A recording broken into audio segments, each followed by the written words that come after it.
Pare, actually, itong MPBL na 'to, same formula ito sa kaalaman ng lahat. Same formula ang ginawa dati rin sa liga nung, na dati na yung NBA, Metropolitan NBA, Basketball yes. Association, na napaka-successful ho. It started with the homegrown na talagang namayagpag ito ng 5 taon. Kaso lang, merong hindi ma-homegrown purely because meron silang mga tinatawag na nag-allow sila ng para mga Phil-Americans players na Pinoy din. Kaso, hindi ma-establish yung roots of being a Filipino.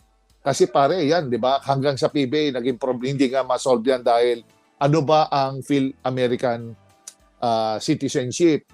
Is it a dual citizenship? Mother, father, o saan pinanganak? Dito pinanganak? Pakahabang talakayan yan. Kaya ang ginawa na lang ng NBA dyan, hindi na nila pinasok yung PhilAm issue, kundi ginawa na lang nilang working permit na binigyan ng BID, pwede kayo maglaro kung saan mang team sa NBA. Maganda yon pare. Ito lang, binabanggit ko lang sa kaalaman ng katalakers natin. Tumakbo yun ng maganda, very successful, kaso lang nagkaroon ng logistics problem dahil number one, napakahaba nung tournament nila, malalaki ang sweldo, hindi na-sustain.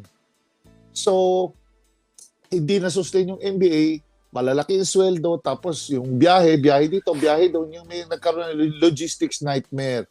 So eventually, nag-self-destruct din pagkatapos. Ngayon, mabalik tayo dito sa tanong ni Idol Danny I. Ildefonso kung pwede gawing grassroots. Tama pare yung sinabi mo na this is a professional league. Grassroots normally is yung developmental. Pag developmental ang team mo, so medyo hindi ang mga may-ari, pag tumatakbo, katulad ng NPBL, yung kay Idol Manny Pacquiao, tumatakbo po yan ng 8 to 10 months sa isang buwan. Pag sinabi yung 8 to 10 months, may logistics po yan. Pasweldo sa coaches, pasweldo sa players. Napakahaba po nun. Kahit PBA po, hindi nakakapagpasweldo ng ganong kahaba. Kaya nga dinivide ang PBA ng 3 conferences para ma-justify yung sweldo ng player. Ito po, isang liga lang ito. 8 buwan, 8 to 10 months, sinisweldohan mong player, tapos developmental. Medyo, ano po yun, sobrang laki po noon. Mahirap i-sustain ng isang nagmamay-ari ng team. Pangalawa, kung developmental siya, at ganun kalaki ang gastos, hindi pwedeng walang resulta.